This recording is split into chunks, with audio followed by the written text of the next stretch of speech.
Hello, ladies and gentlemen, and welcome back. Now, let's go and do this quest.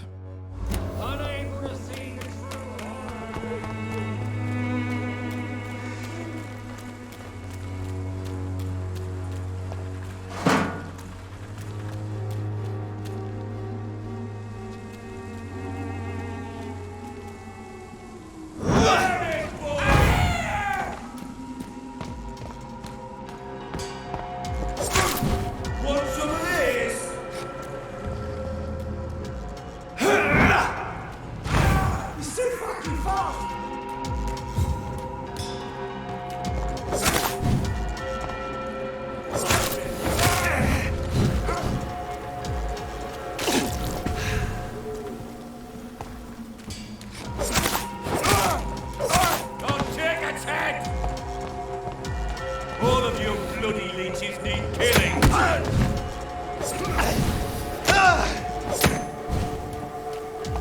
Die, beast!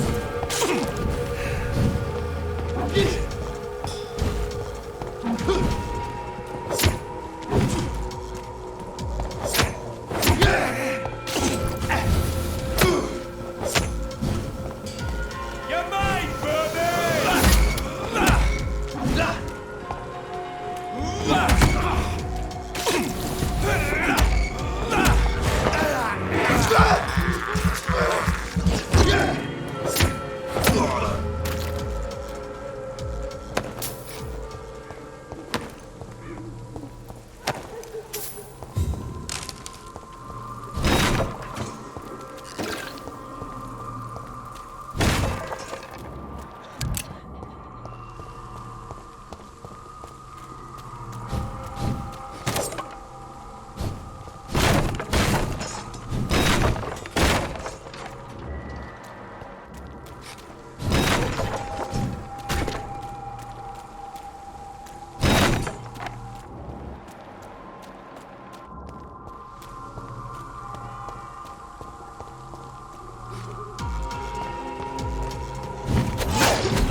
This could be the box Lewis thought he lost.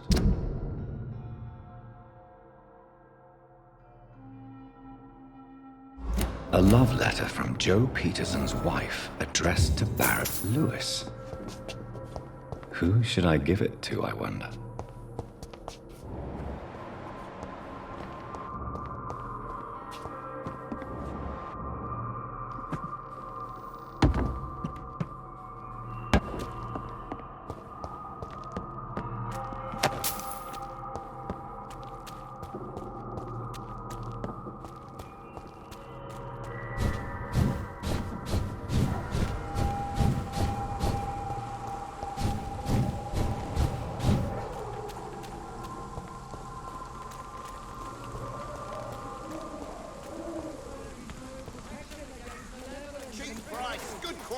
Okay, now we can choose whether to give the letter to this guy or this guy. And this guy pays better, so I choose you. Fancy buying something, sir? You never lose your focus, do you? I found this box in an abandoned building nearby. I believe it belongs to you. Let's have a look. Yeah, this is mine. So, you faced those loons that roam around there. Extraordinary. I suppose I was lucky. Luck is a commodity round here. Yours should be properly rewarded. About this package, it's not just tools and trinkets, is it? Don't want to be rude or anything after your kind gesture, but it's none of your business.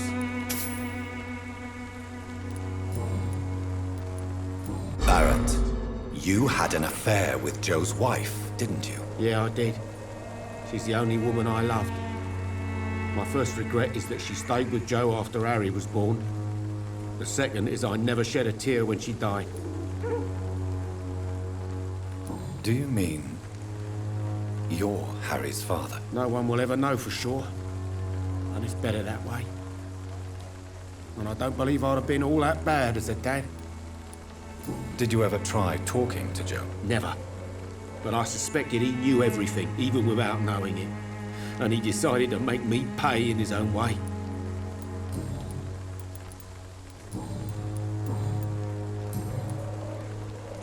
Goodbye for now, Mr. Lewis.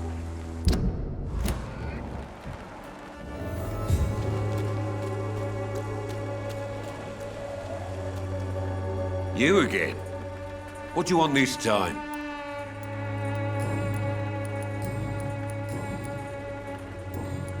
Goodbye, Mr. Peterson.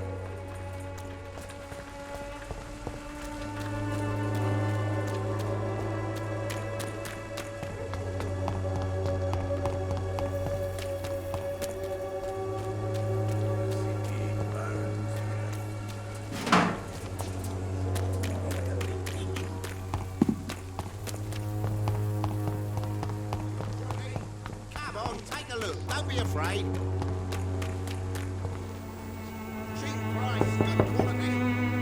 Good evening, Harry. May I come in? Sure. Sure. Even my dreams are soaked with gloom. So, may I ask you a few I'm not bothered.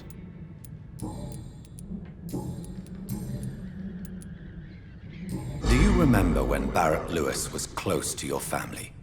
To your mother? Not really. I was too young. But I remember it was a happier time. Mr. Lewis was funny. He often had dinner with us. How was he towards you? He was nice, I guess. He never forgot my birthday. He always offered me books. I liked books. Why are you sad, then? Because it hurts to remember a time when my father used to laugh and smile. It hurts to realise he's as sad as me now.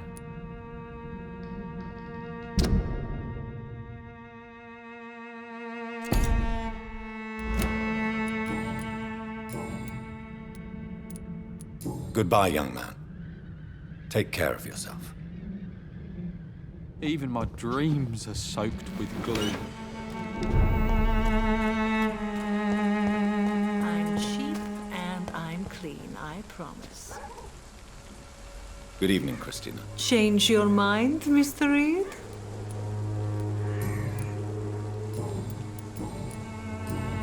Goodbye, miss. Take care of yourself as best you can. Even now, he judges your words and actions. The wars of men should not be your main concern.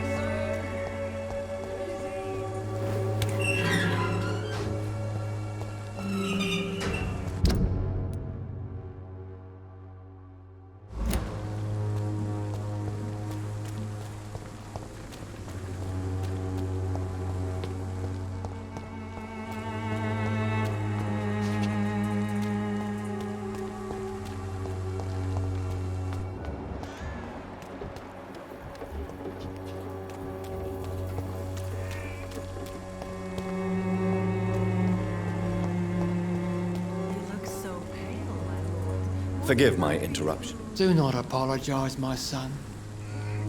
Father Tobias Whitaker is always happy to teach mortals about the incoming Armageddon. I am Dr. Jonathan Reed, and I just have a few questions. A scientist? You are much more lost than I thought, my son. Do you know Nurse Dorothy Crane from the Pembroke Hospital? I'd like to know more about her. I don't like the liberal ideas of nurses, but I especially abhor that Nurse Crane you mentioned. Why do you hate Nurse Crane more than other nurses? Before coming to London, she was a member of the communist resistance in our country. That's what happens when you let a woman get involved in politics. So you're not exactly a fan of Florence Nightingale's work. But nurses are essential for modern healthcare. Nuns should be the only women allowed to take care of male patients. It's obvious only they have the necessary moral fiber.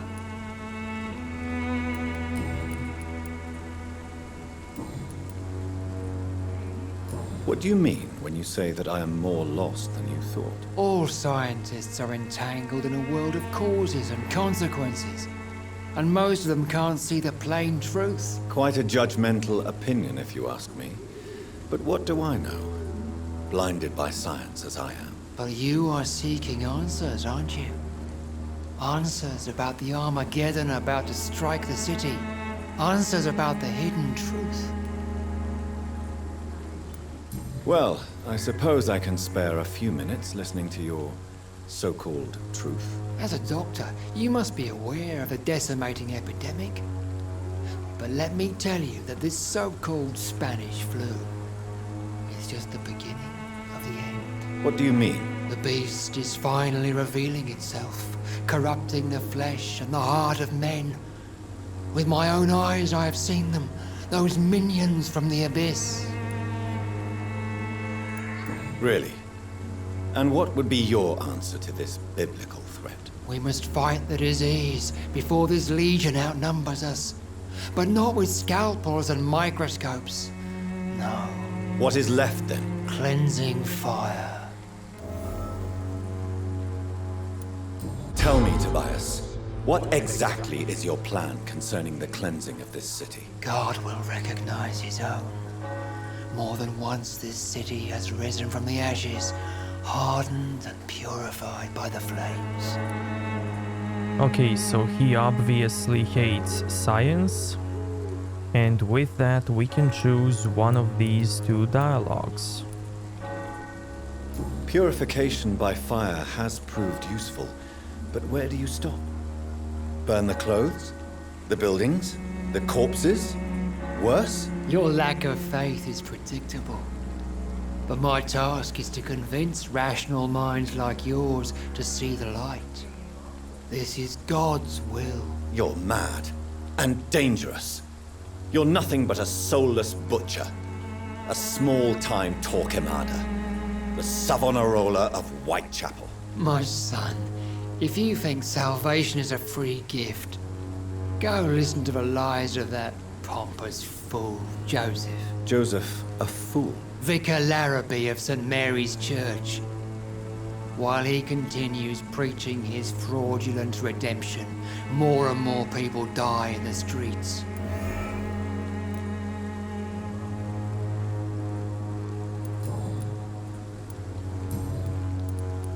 Have you any friends?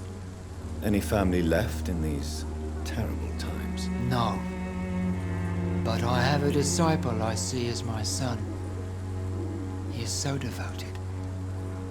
I send him to preach the good word in the heart of this corrupted city.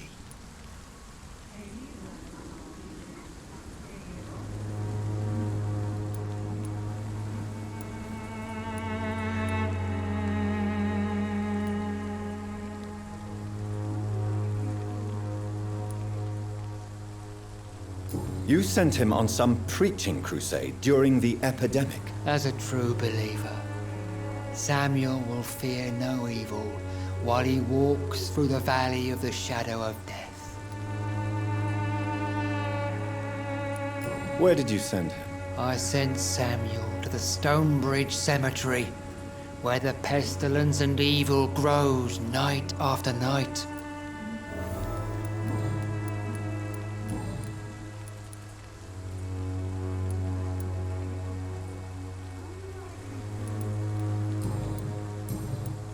I have heard enough for tonight. Goodbye.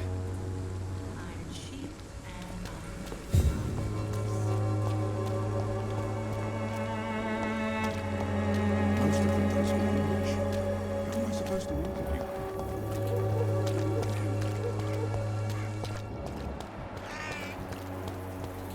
Going on.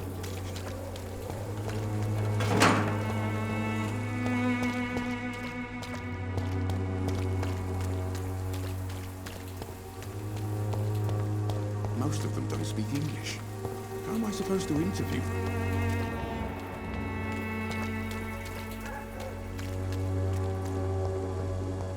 I cannot enter.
Okay, now this guy will give us a quest. And sometimes that quest can bug out, at least it could before. So just in case, I'm gonna back up my save, so I'll see you back at this spot in a moment. You look so pale, my lord. Would you like me to revive you? Excuse me, sir. Are you familiar with this part of town? Name's Clayton Darby, reporter. Sorry, I'm new to Whitechapel. But perhaps you could help me since you're a journalist. My name is Jonathan Reed. Dr. Reed, the famous surgeon. I'll gladly help if I'm able, sir.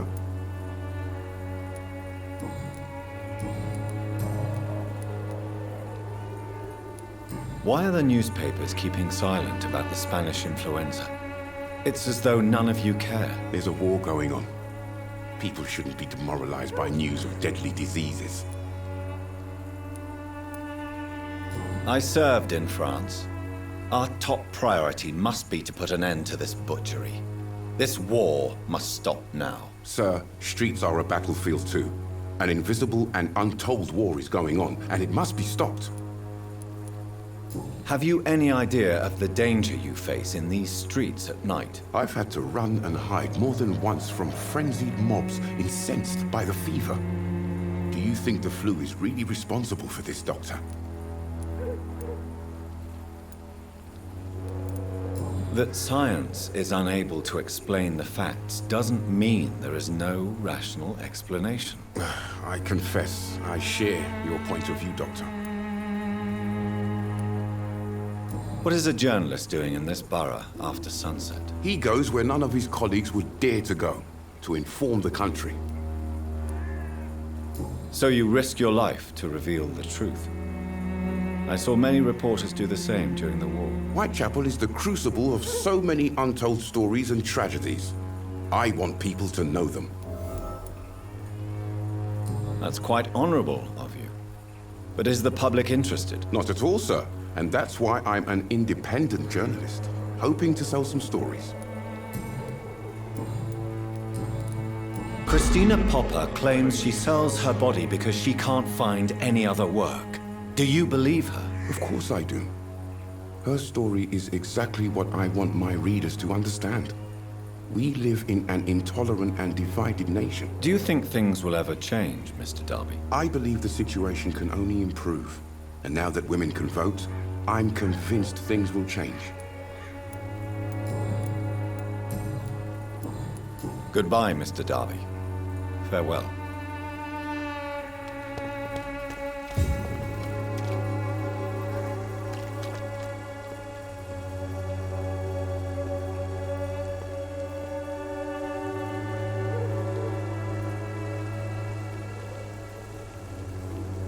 There is something going on in this district. I don't know what. Like a secret or a plot I must reveal.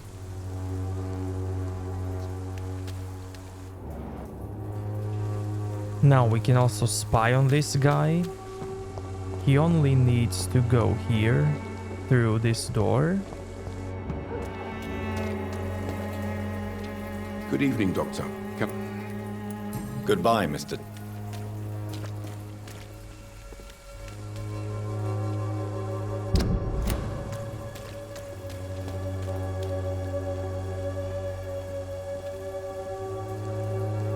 Or you know what?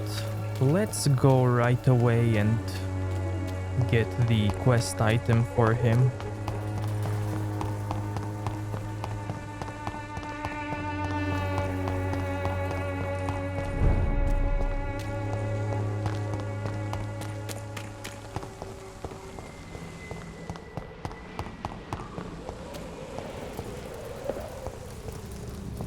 He's gonna ask you to get something from this spot,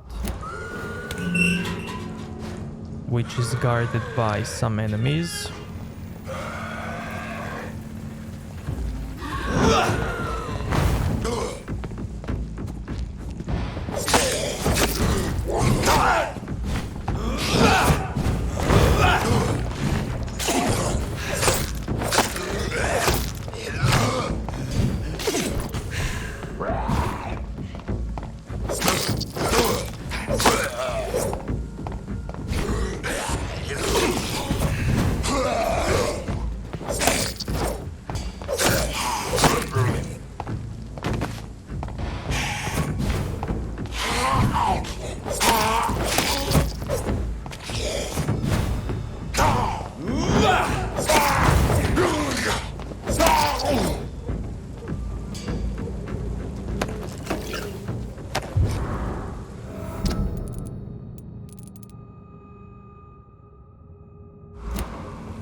Good evening, miss. I'm Dr. Reed. I'd like to ask you a few questions. I know what you're thinking. A tall stranger who needs meet a girl in the street at night. It reeks of the penny dreadfuls.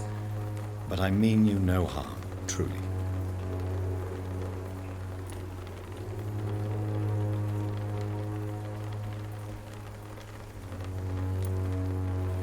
I know you understand what I'm saying.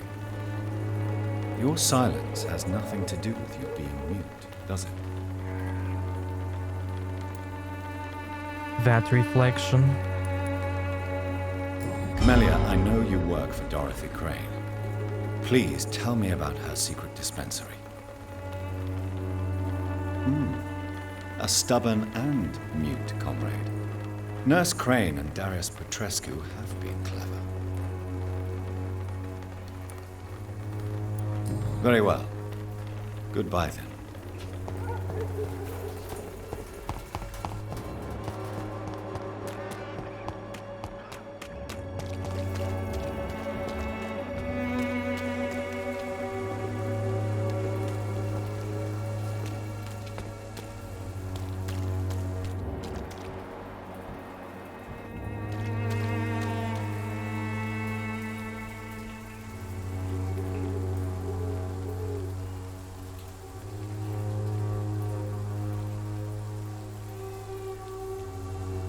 Now the quest item that we got, we can either give it to this guy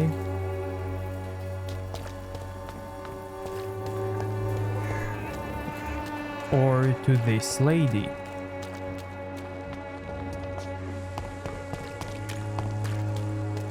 And you will get the best reward if you give it back to the guy. There is something going on in this district.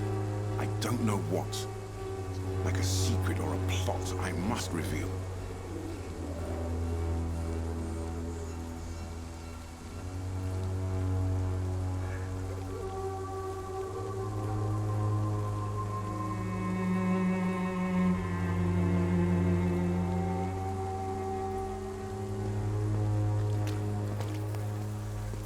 Good evening, Doctor. Can I help you? Goodbye, Mr. Darby.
You still want more from Christina? When we spent the night together, my wallet went missing. Are you calling me a thief? I don't have your stupid wallet. I know you. You're a nice girl. Can't we solve this amicably? No, I don't think so. And if you think you know me just because we share the bed together, you're just a lousy and arrogant journalist.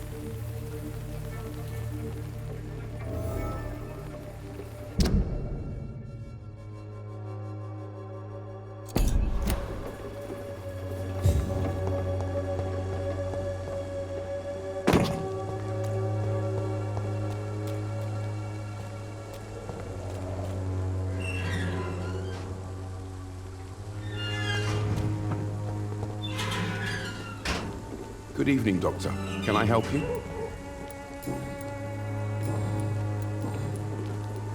Tell me, Clayton, do you really think this young woman stole your wallet? Christina? Yes. I recently met her. A nice girl, despite her questionable conduct. How exactly did you meet Christina? During my investigation, I offered my hotel room to her. to rest and get away from the street. And what happened? The next morning, my wallet and my watch had disappeared. I suppose that's what you get for being a good Samaritan. If you are going to sleep with a lady of the night, Clayton, I would advise you to be cautious. I can't really be mad at her, though. She's just trying to survive. She doesn't have many options.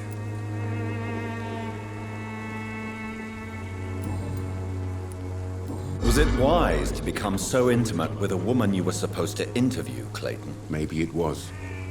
But I have learned to look for the inner truth and beauty in people. Okay, now here we can either choose this dialogue or this one. I apologize. I didn't mean to be rude. What can you tell me about this woman? She is very sensitive. So nostalgic about her country. I saw her cry once because she'd lost a precious souvenir from her homeland. What was it? A scarf her brother gave her before she came to England. Why are you so concerned? You seem to have something on your mind, Mr. Darby. That we could make peace if I could find it and give it back to her. But I'm afraid she lost the scarf somewhere during her night shift.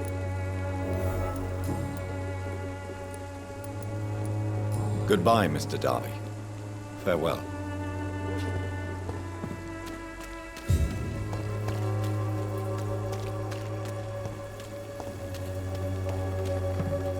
Pay me a glass and I'll be gentle. Good evening, Christina. Change your mind, Mr. Reed? Clayton Darby claims he will expose the crisis in Whitechapel to all of London. Do you believe him? I believe Clayton's courage will erode with time, until he finally leaves Whitechapel to start another fight somewhere else. Why this skepticism? How can you speak about starvation if you've never been hungry? Or about poverty? Or anything else you have never suffered from? Are you talking from experience? I've seen your type come here to get a good fuck in a cheap room or a dark alley before going back to their fancy houses in the West End.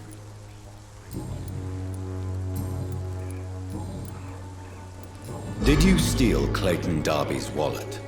Tell me the truth, Christina. Of course I stole it, but I never thought he would come back to look for it. Why did you do it? He seems to trust you. For a time I thought he was different from other men. In the end, he just wanted to sleep with me, same as the others. Now here we can only choose this dialogue. Perhaps Clayton is different. Maybe you two should talk. A conversation couldn't hurt. I know what I am and what people call me. I sleep with men for money. If I can accept that, why can't he? No. My future is with the ones I love, not with Clayton Darby. The ones you love? The money you stole is not for you, then? My brother is still in our hometown in Romania. I am the only one who can buy him a ticket to England. Tell me, Christina, is it worth risking your health and your life for your brother's safety? He's the only family I have left. I had to leave Romania without him. I can't be happy until he is near me again. Does your brother know what you do to earn the money to bring him here? Don't be simple, of course not. And he must never know. Everything will be different once he is here with me. I understand your concern. I spent many months away from my family when I served on the front line in France. Every time I write to him, I fear I won't receive an answer.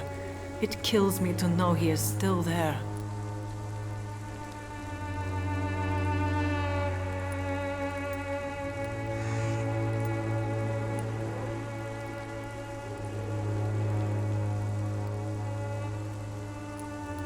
England is perhaps not the best place in the world to live at the present time.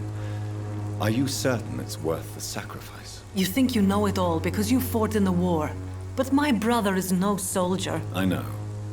We all understand the risks to soldiers, but we don't necessarily recognize the civilian casualties caused by these conflicts. Yes. Wars are decided by rich men who will never take the risk of being shot, raped, or maimed.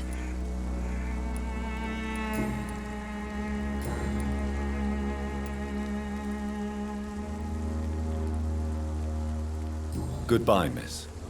Take care of yourself as best you can.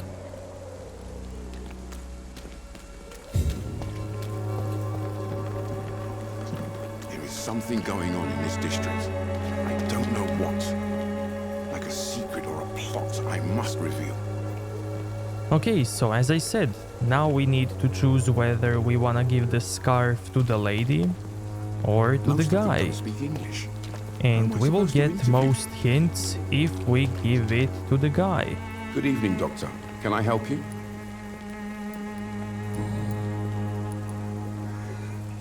Do you know that Christina is hoping to pay for her brother to travel to England in the near future? I see.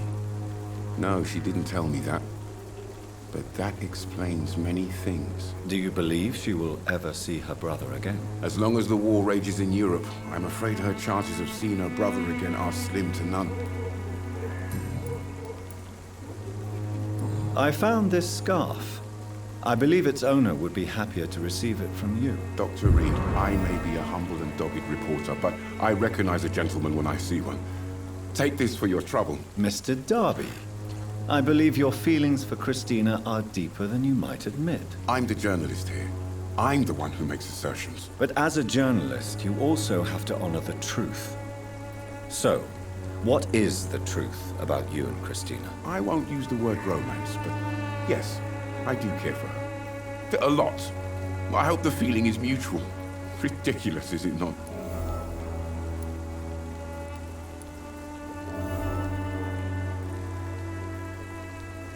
I believe love has neither boundaries nor rules, Mr. Darby, even if society says the opposite. I hope more people will listen to your advice, Doctor. Starting with Christina. Do you need assistance? That would be nice of you, Doctor. Who knows what I may have caught during my investigation.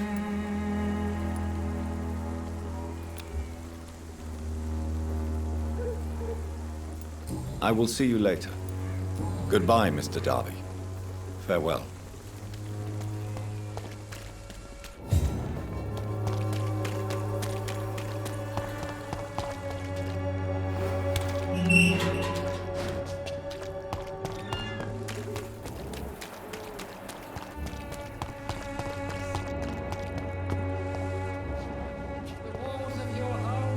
Good evening, Christina. Change your mind, Mr. Reed?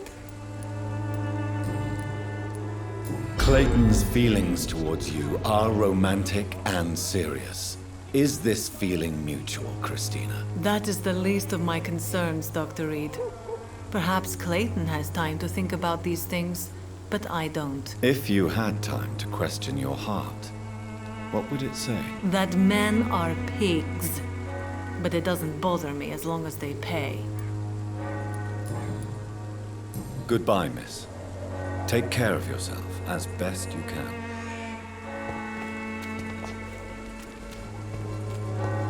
Okay, now let's go craft the medicine for Clayton.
Blinded by your false faith, imprisoned by your daily routine.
Good evening, sir.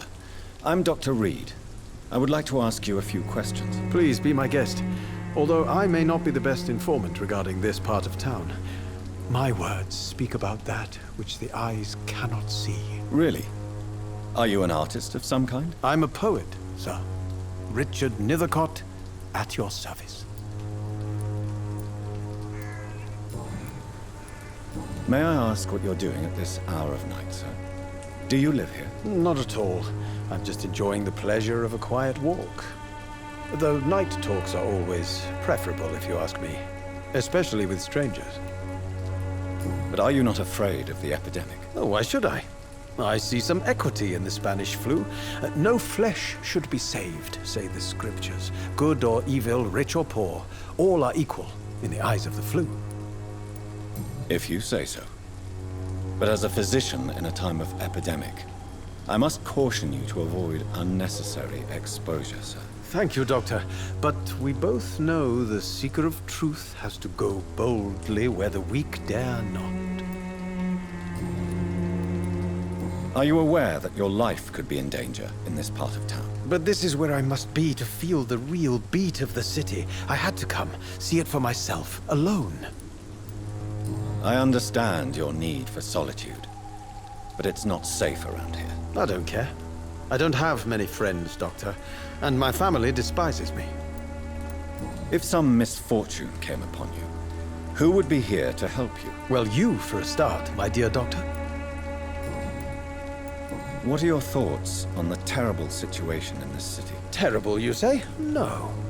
Of course, the death of so many innocents is a tragedy, but the scourge has not been all bad for the city. Oh, no, sir. What are you talking about? Do you remember London before the flu? Noisy, cacophonic, quiet nowhere to be found. And now, listen to this oddly peaceful silence. Yes. The enjoyable silence of the grave. You have a unique perspective on the situation, I must admit. Most people fail to understand my perspective. I don't blame them. But how could I call myself a poet if I veiled my feelings?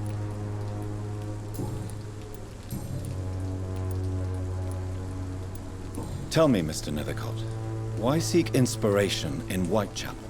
The place is not beautiful per se, but how to explain it? Stirring and challenging. Do you not think it a little morbid? On the contrary, sir. Whitechapel is full of life, full of beauty. Just like my dear muse, the wonderful Camellia. What can you tell me about Camellia? Not much. And that's the beauty of it. She can't speak, you know. She's a locked mystery who exhales kindness and sweetness. Perhaps you're just afraid to find out the truth about your muse. One day, perhaps, I'll ask her to come with me. But will she still be my wild flower of Whitechapel if she moves uptown? And have you ever tried to learn more about her? Where she lives? How she survives? Whom she may know? Maybe I prefer she remains an enigma. Reality can be so dull, don't you think? In what way, exactly? The struggle by gaslight, the barren smiles and the arid hunger under the rain. If you say so. Such vibrant antagonism and vivid paradox. The stripped humanity raged across each street. Vivid, of course, yes. And what about the poignant distress? Oh yes, the poignant distress. You see what I mean, don't you? That's what I want to write about, and that's what Whitechapel is made of. Did you know the mute florist is a member of a secret society? No, I didn't. But I thank you for this information, sir. For it only enriches the mystery surrounding the precious Camellia. Are you not curious? Is there not more you wish to know? That girl has not an ounce of malice in her. Whatever she may be hiding, it's certain to be for the benefit of most, if not all. I fear you are a hopeless romantic, Mr. Nethercott. Guilty as charged, Dr. Reed. You don't really make a living from your scribblings, do you, Richard? No, sir, I don't. I work so hard. I put all my time, my energy, my devotion into the precise carving of words. Now here we can choose between these two dialogues. Still, you don't seem to suffer from poverty. With thanks to my parents, actually. I'm afraid I would not be able to live on my own without their help. You seem embarrassed. Someday I hope to proudly offer my first publication to my parents. Until that day, I'll remain the failure of a son they have to support.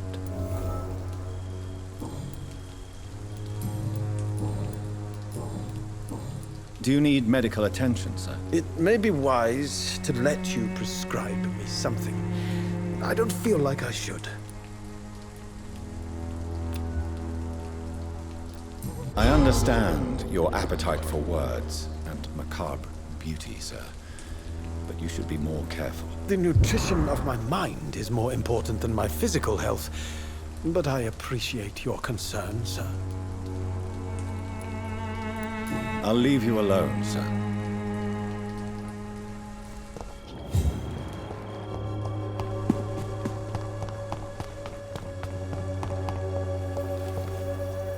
Hello again, miss. Tell me about Richard Niggard. I understand he is quite fond of you, Camellia. Very well. Goodbye, then.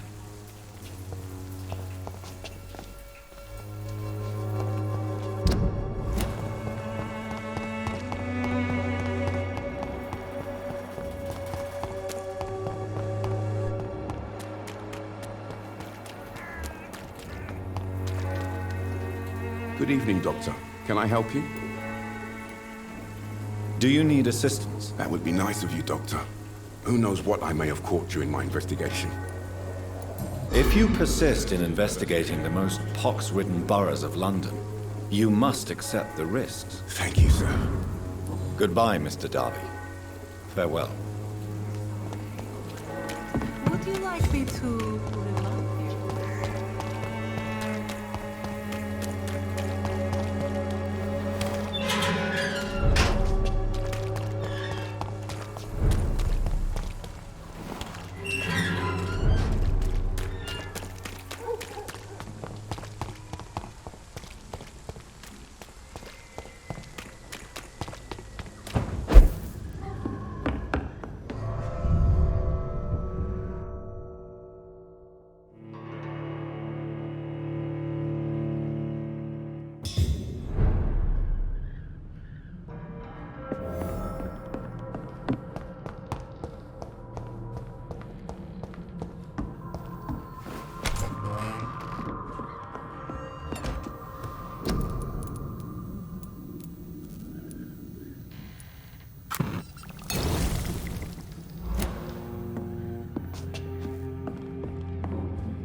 Okay, now finally let's do a little bit of main quest.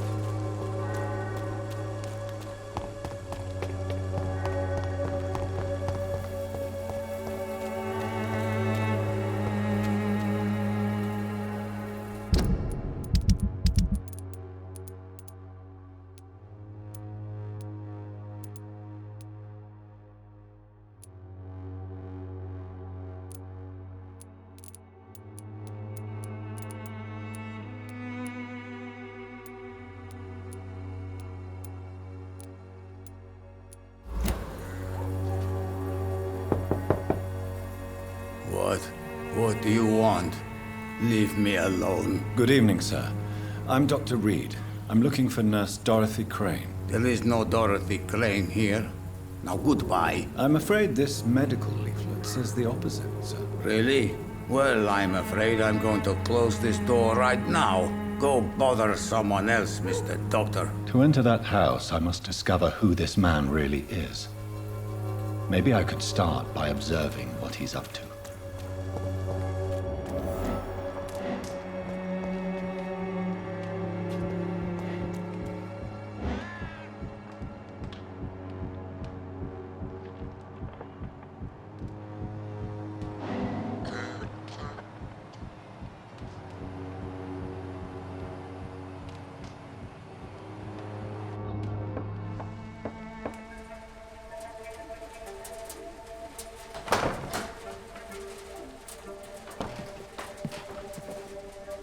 strange man was at the door with a pass for our medical facility. I refused him entry. Darius, how could you know he didn't need our help? His clothes were too finely tailored to be for Whitechapel. Perhaps just a friend of that stray poet who is always about. Richard Nethercott? No, not of the same cloth, this man. I suspect some machination from that journalist.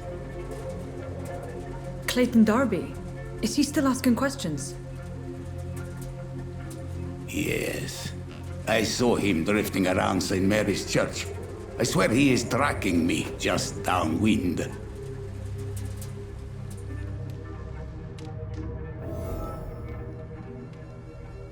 I must talk to that journalist or the poet. They must know about Darius. Nearby the church they just mentioned.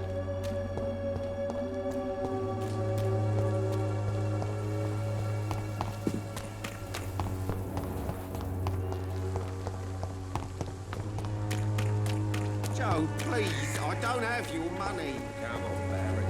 There is no protection against malevolence and trickery. You are blinded by your false faith, imprisoned by your daily routine, unable to see the true horror around you. Good evening, Doctor. Can I help you? I heard you're investigating an underground medical dispensary in Whitechapel. What do you know about it? Not much, I'm afraid. They are wary of strangers, and I'm not really an acquaintance of theirs. Why do you care?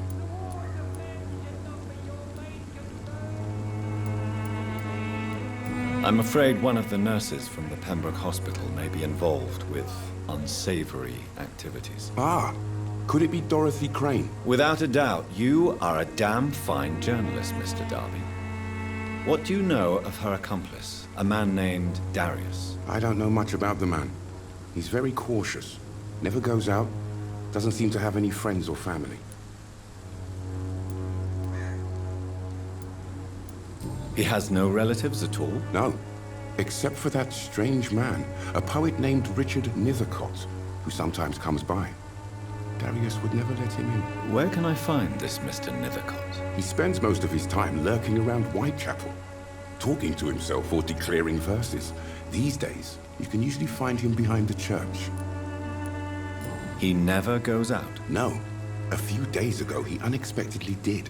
I followed him, but it was just a ruse to keep me away from his house. Really? How do you know? He went to the nearest mailbox, but just before posting his letter, he ripped it up and threw it away.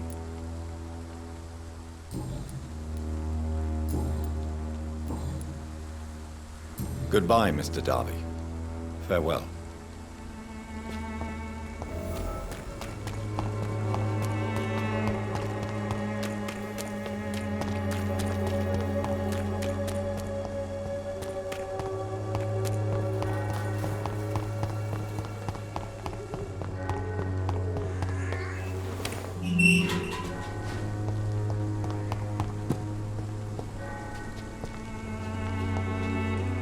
Good evening, Mr. Nethercott. And good evening to you too, my good sir. Can I be of any help?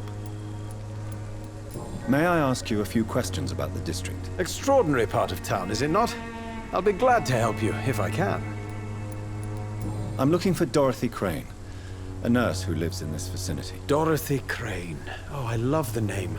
The Crane of Whitechapel. Sounds very mysterious. But, sorry, no, never heard of her. What can you tell me about an old man called Darius? Darius Petrescu? Yes, I know him. At first, I thought he was only a small publisher. I invited him to publish my work, but his reaction was pretty clear. Not interested in your talent? Darius is an old political activist who takes delight in printing tracts and lampoons. Those communist activities only require mediocre writing skills. I'll leave you alone, sir.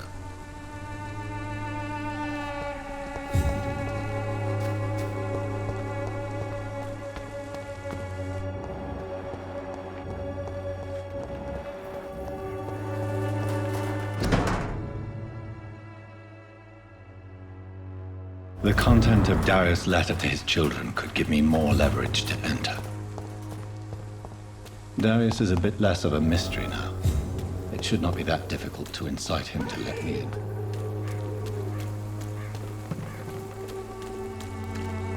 You look so pale, my lord.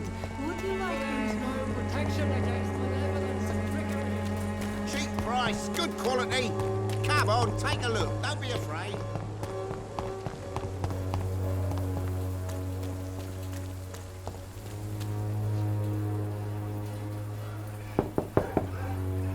Mr. Petrescu, just 1 minute, please. You again. Go away.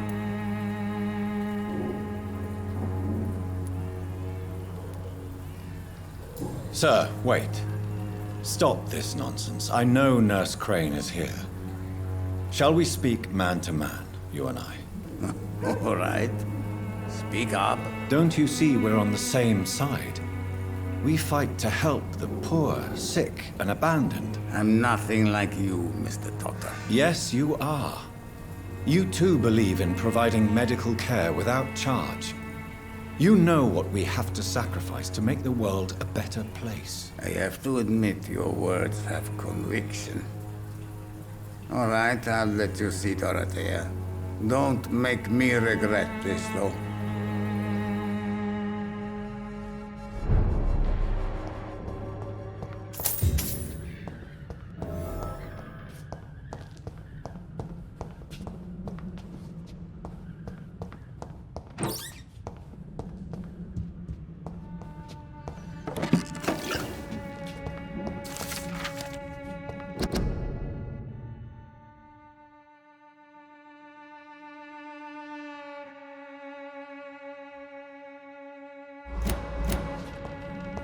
It's locked.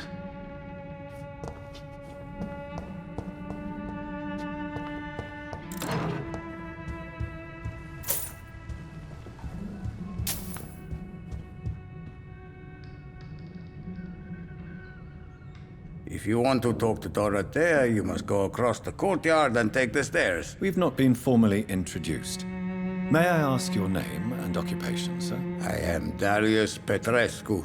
I'm here to keep snitches and spies away from Dorothea. And I also run this little print shop.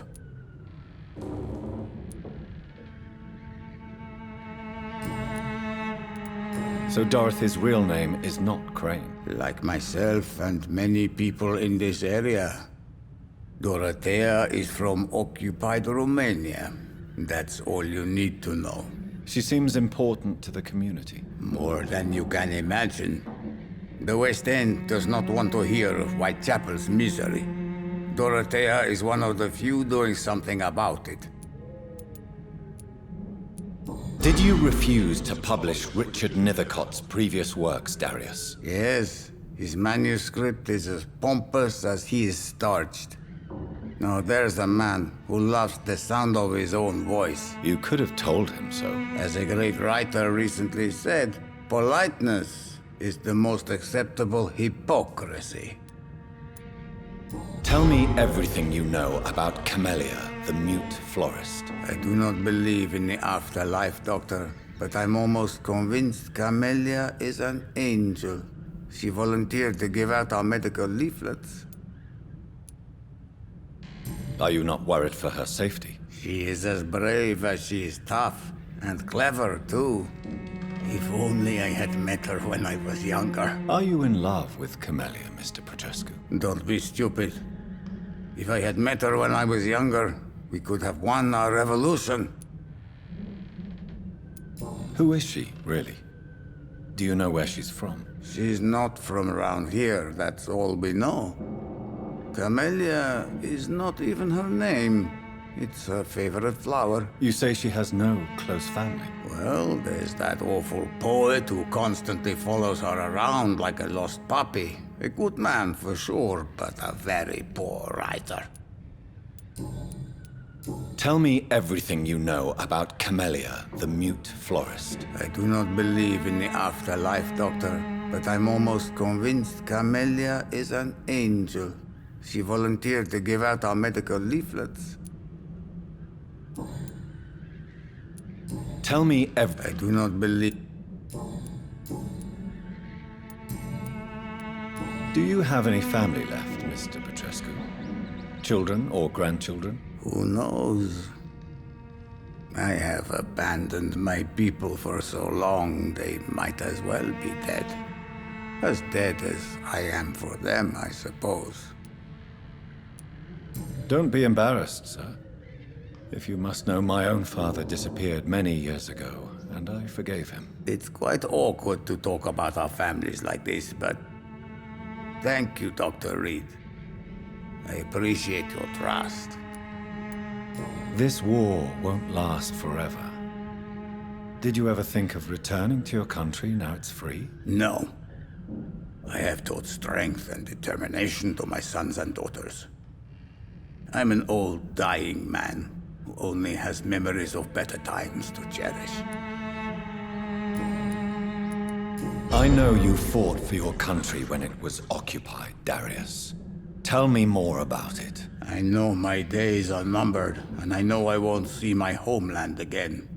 But I fought for Romania all my life, and I will until my last breath. But Romania escaped the grasp of the Austro-Hungarian Empire. It's a free country again. It is not the country I fought for. My homeland is not appeased, Doctor. And I still see a dark future ahead for my people. How did you meet Nurse Crane, Darius? Why does she trust you? I'm her oldest friend in England. Dorothea and I share many ideas about this country and about the country we left. You mean occupied Romania, don't you? Even if not directly, I fought against your enemies. Really?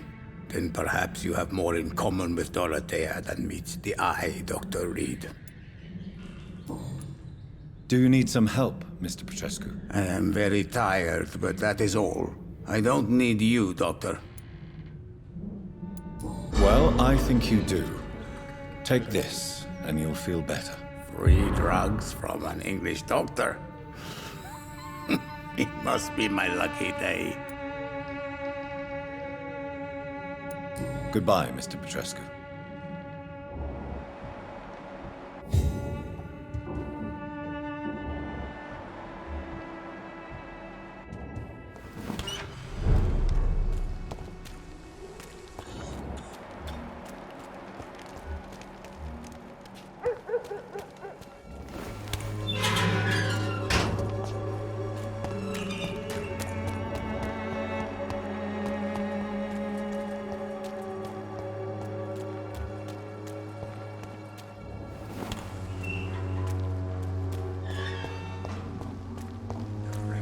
Okay, now I just wanna go quickly at this spot and loot something that I missed.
This is Braille. I need someone who can read this.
Good quality.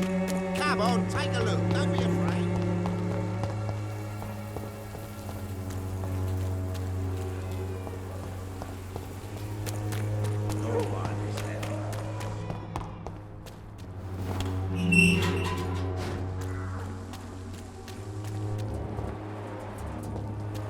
And we will continue this in the next episode, so if you liked this one, give it a like, dislike if you think it sucked, and see you next time. Thank you.